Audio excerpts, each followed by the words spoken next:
brought to you by Silver Pumps. Top quality और consistent performance के लिए सिर्फ silver pump नाम याद रखना। नमस्कार, मी अभिजित करंडे, मुंबई तकमध्ये आपल्या सर्वांचं स्वागत आहे। खरं तर महाराष्ट्रामध्ये अनेकदा काळा दिवस पाळला गेलेला आहे, पण आजचा दिवस जो आहे तो खऱ्या अर्थाने काळा म्हटला पाहिजे। आपण आता विधान भवनामध्ये आहोत आणि या विधान भवनाच्या म्हणजे परिसरामध्ये पायऱ्यांच्या वरती मारहाण झाली एकमेकांना। गोपीचंद पडळकर जे भाजपचे आमदार आहेत आणि जे राष्ट्रवादीचे नेते जितेंद्र आव्हाड यांच्या कार्यकर्त्यांमध्ये लिटरली मारहाण झाली, कपडे फाटेपर्यंत एकमेकांना तिथे असॉल्ट करण्यात आलं आणि त्यामुळे आता खरं तर महाराष्ट्रामध्ये महाराष्ट्राची कायदा सुव्यवस्था या सगळ्या गोष्टींची लॉ अँड ऑर्डरची चर्चा होत असताना विधान भवनात हा असा प्रकार घडतोय। का घडलं, कसं घडलं, कुणामुळे घडलं, या सगळ्या गोष्टींची चर्चा होणार आहे। आपल्यासोबत राष्ट्रवादी काँग्रेसचे नेते सरचिटणीस नव्यानं काल त्यांच्याकडे पदभार आलेला आहे आणि नेते रोहितदादा पवार आहेत। दादा, अशी मारहाण महाराष्ट्राच्या विधान भवनामध्ये म्हणजे चूक कोण बरोबर ह्यापेक्षा हे फार लांछनास्पद आहे प्रत्येक महाराष्ट्रातल्या व्यक्तीसाठी। हे सर्कस झाली आहे, म्हणजे ह्याला काय अर्थ नाही। हे बघा, 2 दिवसापूर्वी आव्हाड साहेब एका व्यक्तीबरोबर महत्वपूर्ण चर्चा करत होते। त्या व्यक्तीच्या बंधूला म्हणजे संतोष देशमुखांना काय हत्या बीडचे संतोष देशमुख कशी झाली काय झाली आपल्याला माहिती आहे। त्यांचे बंधू इथं आले होते असं आम्हाला कळालं आणि फार महत्वपूर्ण चर्चा चालू होती। काय पद्धतीचा तपास तिथं चालू आहे असं मला तिथं कळालं आणि तेवढ्यातच एक जोरात गाडी तिथं आली। गाडी होती त्या व्यक्तीची, तुम्ही जो म्हणता आमदार जो आहे भाजपचा, आणि म्हणजे ती गाडी जर अजून थोडी जास्त स्पीड असली असती या दोघांवरनं ती गाडी गेली होती, अशी परिस्थिती आहे। हे झालं आणि त्यात दरवाजा इतका स्टाईलमध्ये उघडला की ह्या दोघांना लागलं, म्हणजे आव्हाड साहेबांनी तर देशमुखांना तिथं लागलं तरी आव्हाड साहेबांनी म्हणजे जी देशमुख व्यक्तीबरोबर जी चर्चा चालू होती महत्वपूर्ण असल्यामुळे आणि हा माणूस असाच आहे म्हणून त्याला दुर्लक्ष केलं आणि आव्हाड साहेब तिथून निघून गेले। मग त्याचे जे कार्यकर्ते असतात ना थोडं लाडीपुडी करणारे, ते त्या आमदाराबरोबर आलेले भाजपच्या, त्यांनी थोडी बाचाबाची केली, शिवीगाळ केली आणि मग आव्हाड साहेबांचे पण कार्यकर्ते होते। मग आव्हाड साहेब म्हणले ह्याच्यावर काय बोलायचं नाही। मीडियाशी सुद्धा बोलत असताना आव्हाड साहेबांनी ते वगैरे असा थोडा आदर केला, पण हे जेव्हा मीडियासमोर आले आजच्या खालच्या लेवलला जाऊन बोलले। आणि दुर्दैव असं की आज जर आपण बघितलं म्हणजे कालपासून आव्हाड साहेबांना धमक्या येतात, तुला मारून टाकतो, आई बहिणीवरनं शिव्या देत आहेत, तुला मारून टाकतो, हे करतो ते करतो, म्हणजे धमक्या मोबाईलवर येतात त्यांच्या स्वतःच्या। आणि तसं ट्विट सुद्धा केलंय, अध्यक्षांना सुद्धा त्यांनी सांगितलंय। याच्यातच तो भाजपचा आमदार आज 4 भाड्याचे गुंड आणतो, अधिवेशनामध्ये त्यांना ठेवतो म्हणजे त्या परिसरामध्ये, आणि मग आव्हाड साहेब कधी येतात याचा अंदाज त्या ठिकाणी तो ठेवतो। आणि त्याचा कार्यकर्ता नितीन देशमुख, आणि मग नितीन देशमुख पास घेऊन आल्यानंतर आता ह्या लोकांकडे पास होते का हे बघावं लागेल।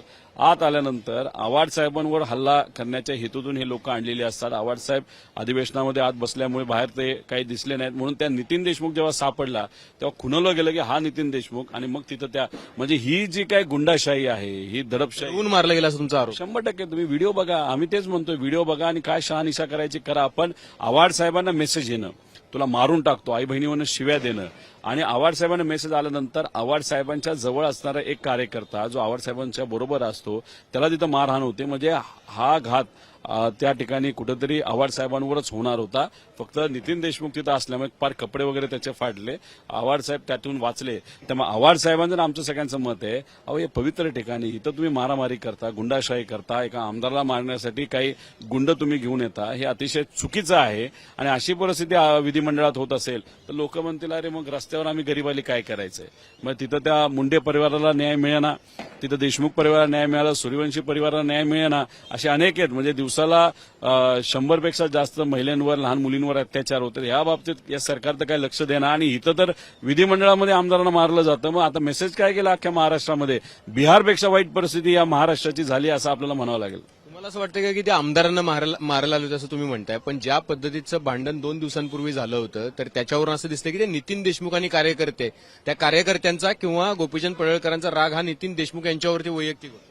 हे बघा, व्यक्तिगत कोणावर तो राग होता हे तुम्ही बघत असताना आव्हाड साहेबांची आणि त्या आमदाराची बाचाबाची झाली का नाही, झाली होती, खालच्या लेवलला जाऊन बोललं होतं का नाही, त्यांना आमदार साहेबांना म्हणजे आव्हाड साहेबांना मेसेज आले का नाही, त्यांनी पुरावे दिले आहेत की तुला मारून टाकतो, तुझ्या आई बहिणीवरनं तिथं शिव्या दिल्या।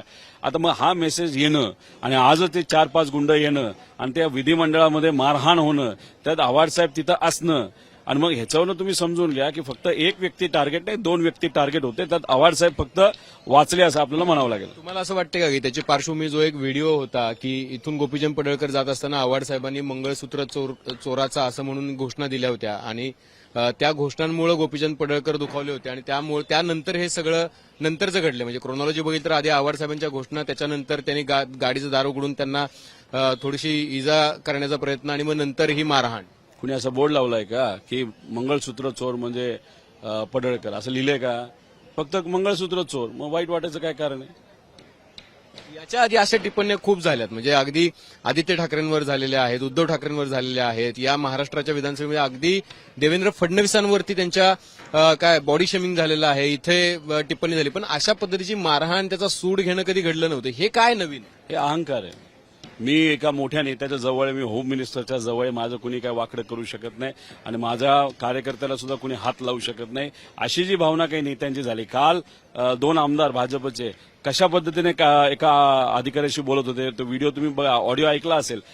आई बहिणी म्हणून शिवाय डायरेक्ट कोणाला अधिकाऱ्यांना. अरे महाराष्ट्र भाऊ, इथं कुठेतरी संस्कृती आहे, अस्मिता आहे, काहीतरी विचार आपल्याला दिलेत, पण तुम्ही शिव्या देताय, तुम्ही धमक्या देताय, तुम्ही जमिनी लाटताय, करप्शन करताय, पैशाच्या बॅगा घेऊन तुम्ही चाललेला आहात, मारामारी करताय. आणि बीडमध्ये तर वाईटच, म्हणजे तिथं तर गुंडाशाही, म्हणजे बिहारच्या वाईट.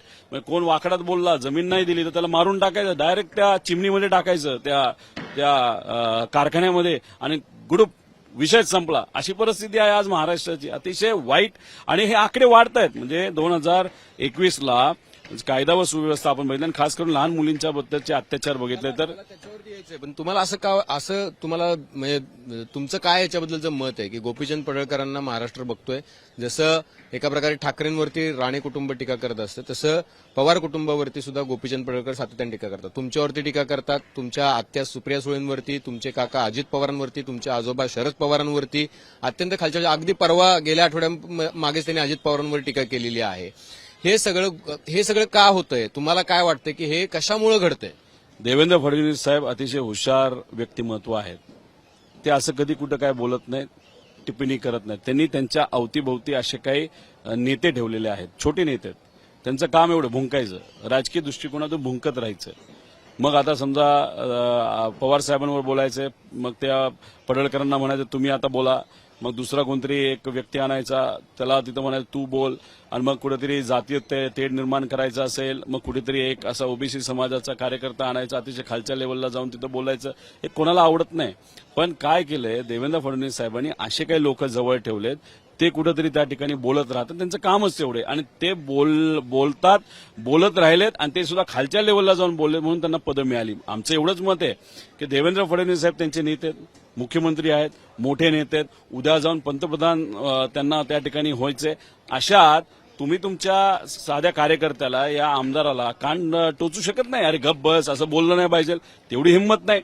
एका बाजूला सिरसाट का कोणतरी काहीतरी बोलले, त्याच्यावर तुम्ही कारवाई करायला लावता का एकनाथ शिंदेचा माणूस आहे म्हणून, आणि दुसऱ्या बाजूला तुमचे आमदार बोलतात, तुमचे नेते बोलतात, त्याच्यावर तुम्हाला काही कारवाई करता येत नाही. ही दुटप्पी भूमिका कशाला? म्हणजे तुम्ही त्याच्यात पण राजकारण करणार.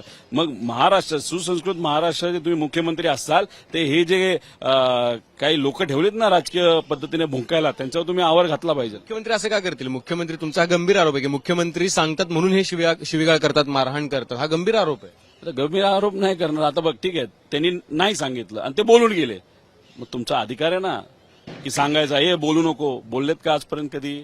पण सातत्याने हे लोक राजकीय दृष्टिकोनातून भुंकतच चाललेत, आणि देवेंद्र फडणवीस साहेब शांत बसलेत. देवेंद्र फडणवीस साहेब हुशार आहेत, चाणक्य नीती त्यांना जमती, म्हणून ते दुसऱ्या लोकांचा वापर करतात. राणे पण त्याचाच एक भाग आहेत. तुम्हाला असं वाटतं की त्यांचं शांत बसणं ही त्यांची संमती आहे? 100%.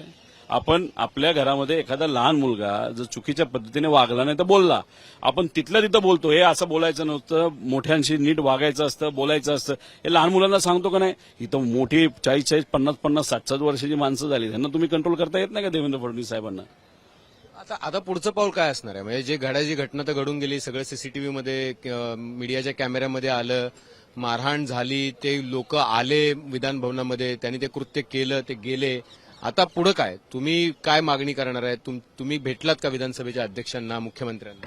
आव्हाड साहेब भेटलेत, बोललेत. आम्ही आधी विधिमंडळामध्ये तिथं बोललेलो आहे. त्यानंतर जयंत पाटील साहेब बोललेले आहेत. सीएम साहेबांना ते भेटलेले आहेत. आता त्या बाबतीत काय कारवाई केली जाते हे आपल्याला तिथं बघावं लागेल. फक्त काय आहे की जे व्हायचं ते होऊन गेलं, इज्जत गेली. म्हणजे आपल्या आमदार पदाची इज्जत गेली, अधिवेशनाची इज्जत गेली. तुम्ही जर बघितलं हे पवित्र ठिकाणे ह्याच्याकडे बघत असताना लोक म्हणतात इथं काय होतं तर मारहाण होते. रस्त्यावर ज्या पद्धतीने जे पाणी येत नाही तेव्हा भांडतात ना काही लोक, तसं इथं भांडण जर चालत असेल तर काय इज्जत राहील, काय गरिमा राहिली या पवित्र ठिकाणाची. हे गेल्या 2014 पासून आतापर्यंत अतिशय वाताहत झाली आहे या विधिमंडळाची, असं आपल्याला सगळ्यांना त्या ठिकाणी म्हणावं लागेल. याला पूर्णपणे भाजप जबाबदार आहे. राजकारण करण्यासाठी लोकसभेमध्ये हिंदू मुस्लिम करतात, विधानसभेला ओबीसी मराठा करतात, त्यानंतर आता मुंबईचं इलेक्शन आहे म्हणून मराठी अमराठी करतात. अरे गरीबाला मदत करा, शेतकऱ्याला मदत करा, कष्टकऱ्याला मदत करा, नोकरी द्या, सगळ्या समाजाच्या लोकांना द्या. ते तुम्हाला जमत नाही, पण हे असं भांडण लावणं आणि मजा बघणं हे मात्र बीजेपीला जमतं. अतिशय दुर्दैव आहे. गरिमा गेली आपल्या या विधिमंडळाची असं आपल्याला म्हणावं लागेल. जर मुख्यमंत्र्यांनी कारवाई नाही केली तर तुमचा स्टँड काय असणार? लढावं लागेल. आता अधिवेशनात तर बोलून देत नाही. आम्हाला सांगतात शेवटच्या आठवड्यावर आम्हाला बोलायचं होतं, म्हणजे महिला सुरक्षतेवर बोलायचं होतं, व्यवसाय इंडस्ट्रीवर बोलायचं होतं, ते तर काही बोलून दिलं नाही. म्हणले की 4.5 मिनिटात संपवा. अरे 4.5 मिनिटात काय संपवायचं? 4.5 मध्ये म्हणजे आम्ही काय टाइमपास करायला आलोय का? नुसतं बोलण्यासाठी व्हिडिओ काढायला पाठवून द्यायचा? इथं बोलून देत नाहीत. आता इथं जर त्यांनी कारवाई नाही केली तर मग कुठेतरी हे लोकांपर्यंत न्यावं लागेल. आणि तसंही आता रस्त्यावर उतरण्याशिवाय काही पर्याय राहिला असं आम्हाला वाटत नाही.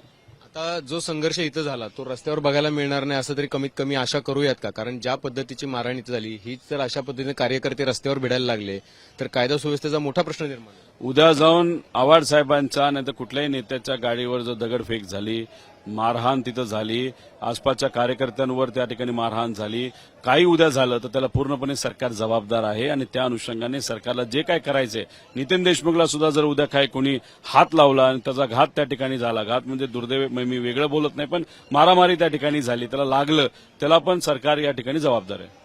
तुम्ही पोलीस तक्रार करणार आहात या सगळ्या? नितीनला आम्ही सांगितलेलं आहे, पण आता त्याचं स्टेटमेंट आतल्या बाजूला त्या ठिकाणी घेतलं जातंय. बाहेर तो गेल्यानंतर त्याला आम्ही सांगितलंय की त्या बाबतीत तू एफआयआर वगैरे काहीतरी कर. धन्यवाद रोहित दादा. आपण बघतोय की ज्या पद्धतीचं वातावरण विधान भवनाच्या परिसरामध्ये आहे तर एका प्रकारे एकमेकांवरचा सूड उगवण्याचाच हा प्रकार चालू आहे का, अशा पद्धतीची शंका यावी. अत्यंत गलिच्छ वातावरण या सगळ्या परिसरामध्ये, मारामारी, हाणामारी, कुणी आमदारांचे कार्यकर्ते एकमेकांना मारतायत, कुठे आमदारच कॅन्टीनवाल्या लोकांना मारतायत, हे फार दुर्दैवी चित्र महाराष्ट्राच्या राजकारणात आपल्याला बघायला मिळतं. कॅमेरामन राजूसह अभिजित, मुंबईत.